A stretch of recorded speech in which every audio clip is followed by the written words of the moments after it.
Hi, I'm Brad Arkin. I'm the Senior Director for Product Security and Privacy here at Adobe.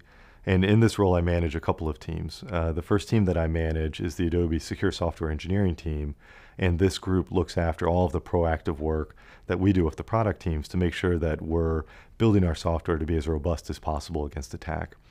Now, no software is going to be 100% perfect and free of flaws, and so I also manage a team called the Product Security Incident Response Team, or PSIRT. This is the group that works with the outside world in order to understand if there's any vulnerabilities identified in our software, and to work with the researchers and our customers to make sure that we take that information and use it in order to get the software updated to make it as robust as possible and respond quickly to any incidents that occur. And we're very excited about the latest release for Adobe Reader and Acrobat, version 10.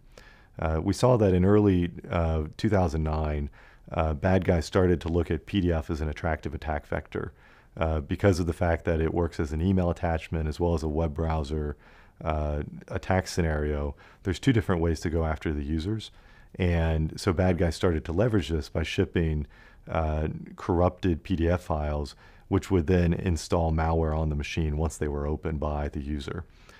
We did a lot of work in order to harden Adobe Reader and Acrobat version 8 and version 9, but there's a lot of changes that were just too big to make as part of a dot release. And so we had to roll those into version 10, which shipped in November of 2010. And one of the biggest features that we're most excited about is Adobe Reader Protected Mode. Protected mode is a sandbox example of sandbox technology. So it runs as a low rights process on a Windows machine. We ship it on by default so that all the users who deploy it can take advantage of it.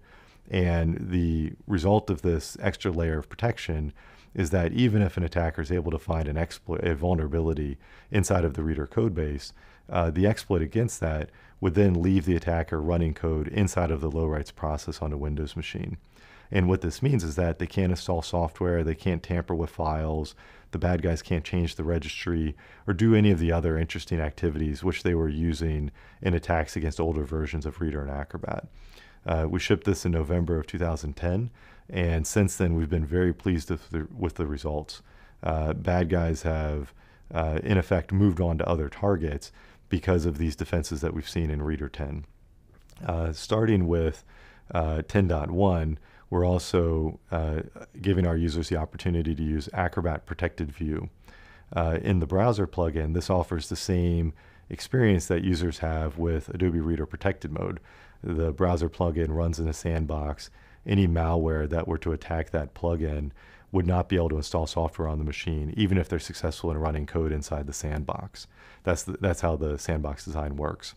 And for any files that users double click off of an email attachment, they load off of a file share, when Protected View is enabled, the result will be that it's also running in a sandbox, and only if they choose to make a trust decision through the user interface would they then be able to use the full functionality of Acrobat.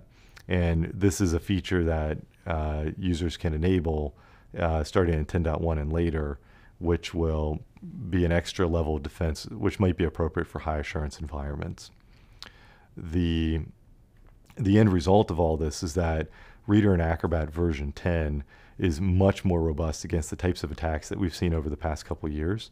And our goal is to make it as hard as possible to attack so that users will have that confidence of operating with the software in a safe and secure manner, and then also to reduce the costs involved with responding to security incidents and then rolling out frequent patches if there are attacks. The other piece of the equation for us is not only making the software as hard as possible to attack, but also to make sure that when there's new updates available, they're as cheap as possible to roll out. We've done a lot of work to reduce the exceptions and any of the errors that might lead to admins having to go out and manually apply these updates. And one of the biggest things that we've changed with version 10 is that we're now shipping SCUP catalogs for environments that leverage Microsoft SCCM. The end result of this is that it's much easier for these environments to roll out updates very quickly after they're released, in the same manner that they're already updating their Microsoft stack, the same way that they'd update Microsoft Office or Microsoft Windows.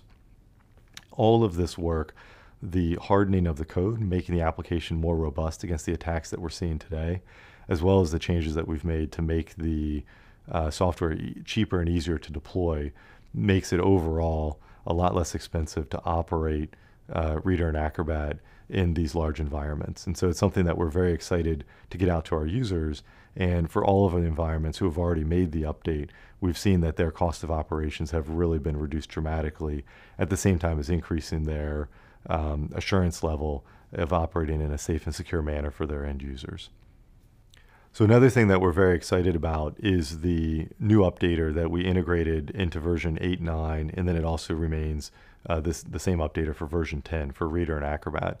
We introduced this in April of 2010, and we've seen that the update metrics for our user base has really improved as a result. The new updater, there's lots of changes that we've made in order to make it more effective in the consumer environment. But the biggest difference that our users notice is that we now offer a fully silent automatic mode. And what this means is that anyone who selects this option will now get the updates downloaded automatically and installed without requiring any user interaction. And so without any effort on the user's part, they can stay up to date and always taking the benefit of having the latest version of the software installed on their machine. Now, one of the things that we're planning to do in the summer of 2011 is we're going to offer our entire user base the opportunity to move into the fully automatic mode. Up till now, most users, if they haven't done anything special, are still in that semi-automatic mode, which will download the update, inform the user it's available, and ask them if they want to install it. And so what we're hoping is that by promoting most of the user base into the fully automatic mode, we'll be able to help the overall user base around the world stay up to date with lower cost, lower effort on their part, which is going to help protect all of us because it makes it a less attractive attack target. The bad guys are going to focus on other products to attack.